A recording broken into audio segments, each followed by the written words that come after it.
శివారెడ్డి అన్నని తొక్కిన ఒక పెద్ద కమేడియన్ అనేది ఒక స్టేట్మెంటు అలా ఉండిపోయింది. కానీ ఈ రోజుకి ఆ పేరు అనేది ఏది అన్న నోట్లో మీ నోట్ల నుంచి అది బయటికి రాలే. ఇప్పుడు చెప్దాం. ఒక పేరు బయట కాదన్న ఇంకోటి అరే ఇప్పుడే ఒక పేరు చెప్దాం అనుకున్నాను. అవునా, వెయిట్ చేస్తున్నారా? వస్తున్నా, బాయ్. Okay, thank you. ఈ రోజుకి ఇంతకు సమాప్తం. Right, bye, thank you. అయితే ఆ పేరు రివీల్ అవ్వలేదు, ఆ స్టేట్మెంట్ అలా ఉండిపోయింది. అక్కడే మీకు నా మంచితనం అర్థం కావాలి, జనాలకు అర్థం కావాలి, కానీ కింద ఆ వ్యక్తికి కూడా అర్థం కావాలి. ఆ కామెంట్లు నేను ఇంత చేసినా కూడా వాడు నా పేరు ఎక్కడ తీయలేదు చూడు బయటికి, నా పేరు ఎక్కడ చెప్పట్లేదు చూడు, ఇంకా కూడా చెప్పట్లేదు. ఇన్నేళ్ళు గడిచినా కూడా.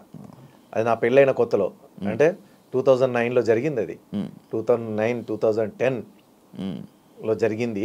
ఈ రోజు వరకు కూడా ఆయన పేరు తీయట్లేదు, నేను నోట్లో నుంచి వెళ్ళి చెప్పట్లేదు అని అంటే ఎలాంటి తత్వం అయి ఉండాలి నాది, ఎంత మంచి మనసు అయి ఉండాలి. కానీ కామెంట్లో జనాలు ఫిక్స్ అయిపోయి చెప్తున్నారు, ఒక పేరు చెప్తున్నారు.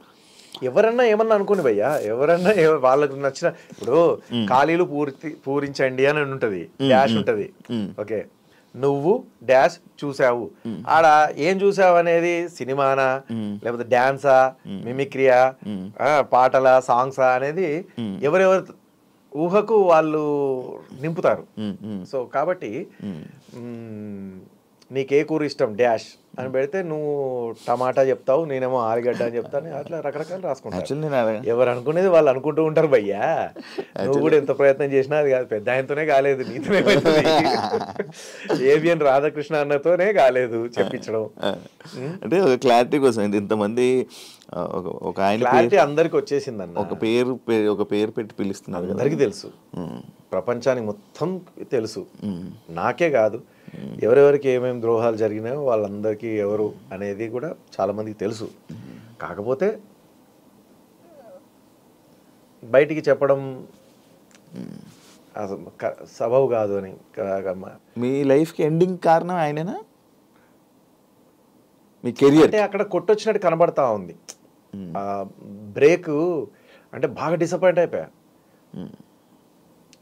డిసప్పాయింట్ అయిపోయి ఇట్లా వేరే ఒక అతను చెప్తే వింటారా డైరెక్టర్స్, వేరే ఒక అతను చెప్తే వింటారా ప్రొడ్యూసర్స్, వేరే ఒక ఆర్టిస్ట్ చెప్తే ఇలా ఉంటుందా ప్రభావం అని చెప్పేసి కొన్ని రోజులు అలిగి ఇండస్ట్రీ మీద ఒక 1-2 years ఓన్లీ ప్రోగ్రామ్స్ కోసమే వెయిట్ చేసుకుంటూ, 1-2 years ఏంది, 3 years 4 years వరకు ప్రోగ్రామ్స్ మీదనే కాన్సన్ట్రేట్ చేసి ప్రోగ్రామ్స్ చేసుకుంటూ బతికా.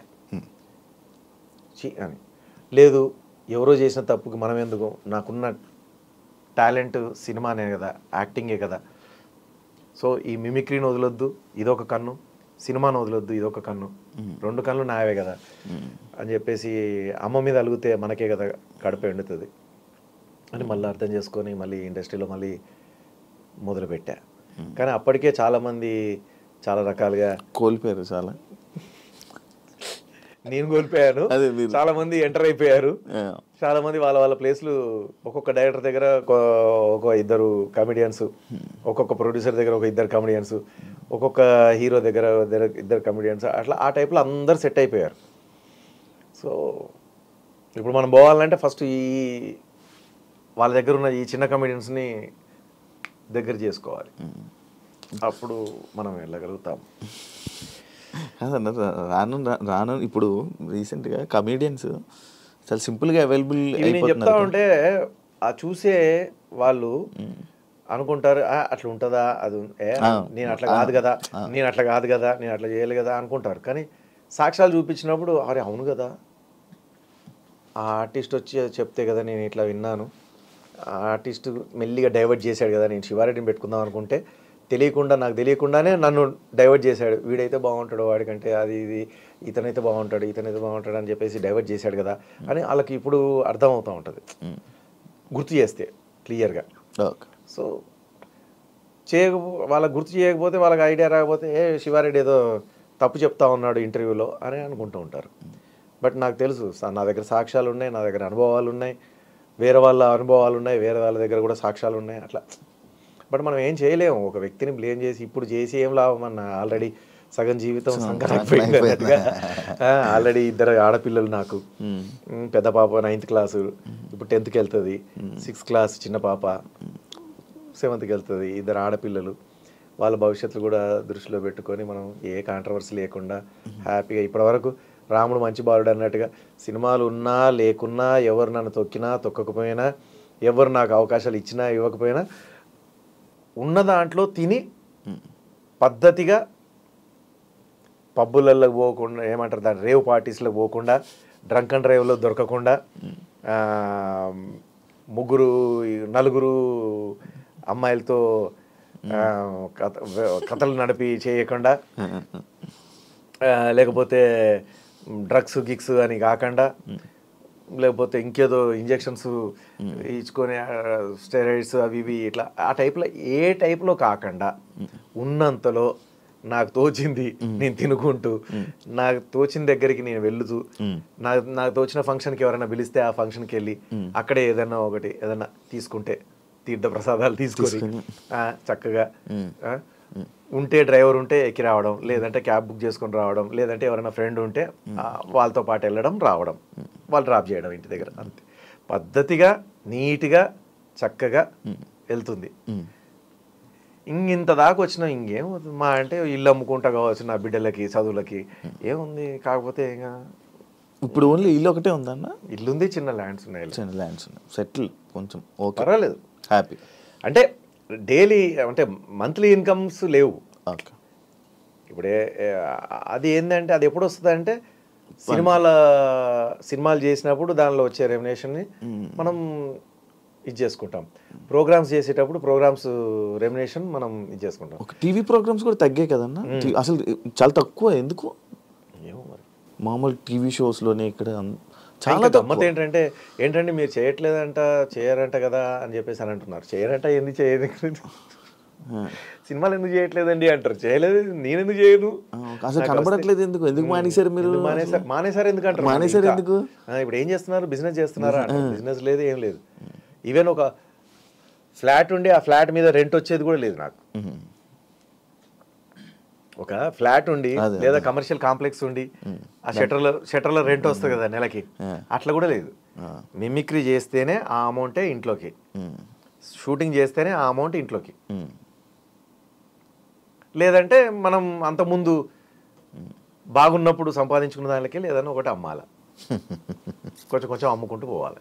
ఇదే ఉన్నది, ఓపెన్గా చెప్పుకోవడం తప్ప. మనము సంపాదించిన ఆస్తులు అట్లా ఉండాలి, మనం సంపాదించిన అసెట్ ఆ ఇల్లు లేకపోతే ఆ కారో లేకపోతే చిన్న ల్యాండ్ ఏదైనా ఉంటే అవి అట్లాగే ఉండాలంటే మనకు డైలీ వర్క్ ఉండాలి. అవి ముట్టకుండా ఈ వర్క్ చేసుకుంటూ ఈ పైన స్కూల్ ఫీజులు కానీ పిల్లలై మన మెయింటెనెన్స్లు కానీ ఇవన్నీ కూడా కానీ బాగా మెయింటైన్ చేస్తున్నాం అన్నాను. నిన్ను అప్పుడు చూసిన నువ్వు ఇప్పుడు సేమ్ ఉన్నావు, ఏం మారలే, అసలు చేంజ్ రాలా. Thank you. జిమ్మా ఏం లేదన్నా, అసలు నో ఎక్సర్సైజ్, నో జిమ్లు, నో వాకింగ్లు, నో కథలు, నో కార్ఖానాలు. ఉన్న దాంట్లోనే ఫుడ్ను కొంచెం పద్ధతిగా ఇంట్లో వేసుకుంటూ, ఓన్లీ ఇంట్లో ఫుడ్. మెయిన్గా నా ఎక్సర్సైజ్ ఏంటంటే నా పనులు నేను చేసుకుంటాను. బై మిస్టేక్ మా ఆవిడ ఏదైనా పనులు మర్చిపోతే ఆ పనులు కూడా నేను చేస్తాను. బై మిస్టేక్ మా డ్రైవర్ ఏదైనా పని మర్చిపోతే ఆ పని నేనే చేసుకుంటాను.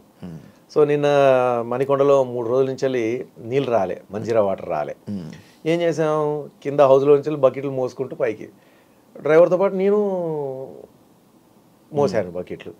సో అట్లా ఒక్కొక్కసారి ఏంది, అందుబాటులో మా వైఫ్ లేదు, పుట్టింటికి వెళ్ళింది, ఎవరు లేరు, నేనే ఉతుక్కుంటా. ఆ పని అమ్మాయి వచ్చే టైంకి మనం ఉండొచ్చు, ఉండకపోవచ్చు, నేనే బట్టలు ఉతుక్కుంటా, నేనే ఆరేసుకుంటా, నేనే అరేంజ్ చేసుకుంటా, మంచిగా హ్యాపీగా మడత పెట్టుకుంటా, సూట్ కేసులో వెళ్ళిపోతుంటా. అది ఆ కష్టమే ఎనఫ్. సో లిఫ్ట్లు యూజ్ చేయను. ఇప్పుడు మీ ఆఫీస్కి వచ్చామంటే లిఫ్ట్ యూజ్ చేయను, దిగి నడుచుకుంటూ వెళ్తా. ఎక్కేటప్పుడు కొంచెం కష్టమవుతుంది అనుకుంటే అప్పుడు లిఫ్ట్లో వస్తా, వెళ్ళేటప్పుడు మెట్ల మీదకి వెళ్తా. అట్లా మ్యాక్సిమం నడవడానికి ఛాన్స్ దొరికినప్పుడు నడవడానికి ట్రై చేస్తాను, ఛాన్స్ దొరికినప్పుడు నా పనులు నేను చేసుకోవడానికి ప్రయత్నిస్తాను. ఇదే నాకు ఎక్సర్సైజ్ కింద పెట్టుకుంటా. ఓకే. అంటే ఇన్ని సంవత్సరాల జీవిత ఎక్స్పీరియన్స్లో ఏం నేర్చుకున్నాను అంటే ఏ రకంగా ఏం తెలిసింది అని అంటున్నారు అని, అంటే ఏ రకంగా అంటున్నారు అంటే ఏం తెలుసుకున్నావు, ఏం జ్ఞానోదయం అయింది అంటే ఏ రకంగా, అంటే ఎలా ఉండాలి, మనం ఎలా ఉండాలి, ఫ్యామిలీ పరంగా మనిషి మొత్తం అంతా ఒక మనిషి ఎలా ఉండాలని అంటే ఓపెన్గా అయితే ఉండొద్దు అనేది అర్థమైందన్న. యాక్చువల్ అయితే ఓపెన్గా ఉండాలి, ఎందుకంటే ఆ రోజులు లేవు. అప్పట్లో ఏంటి, ఒక క్యారెక్టర్ రాసుకుంటే ఆ క్యారెక్టర్ సంబంధించిన ఆర్టిస్టు డేట్ దొరికేదాకా షూటింగ్ వేరే షూట్ చేసుకొని ఆ క్యారెక్టర్ వచ్చినప్పుడు ఆయన డేట్ దొరికినప్పుడు అది మిక్స్ చేసుకునేవారు మేడం, తను పిలుచుకునేవారు, ఆయన కోసం ఆగేది. ఇంకో సినిమాలో ఇంకో క్యారెక్టర్ ఇంకొక అతను కావాలనుకుంటే ఆయన కోసం ఆగేవాళ్ళు, అట్లా ఉండేది. ఇప్పుడు అట్లా కాదు, నువ్వు వస్తావా నువ్వు రాకపోతే నువ్వు ఇంకోరు ఇట్లా వెళ్ళిపోతుంది.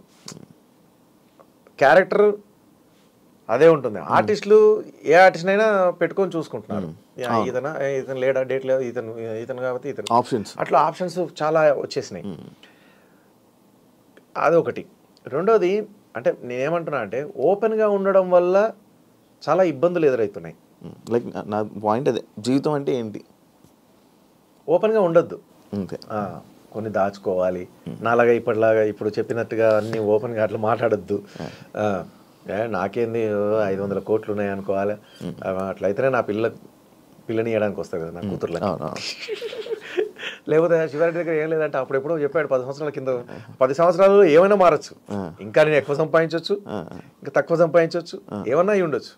బట్ వ్యక్తిని చూసి వ్యక్తిగతాన్ని చూసి ఇవ్వాలి కదా పిల్లని, ఇవ్వరు. ఏముంది, ఎంతుంది, ఏ పొజిషన్లో ఉన్నాడు. అరే ఇద్దరు ముగ్గురు పొలిటీషియన్స్ అబ్బా, నాకు చాలా ఇష్టమైన పొలిటీషియన్స్ 2-3 వాళ్ళ ప్రచారాలకు వెళ్ళిన వాళ్ళ ఎమ్మెల్యే కాగానే కథ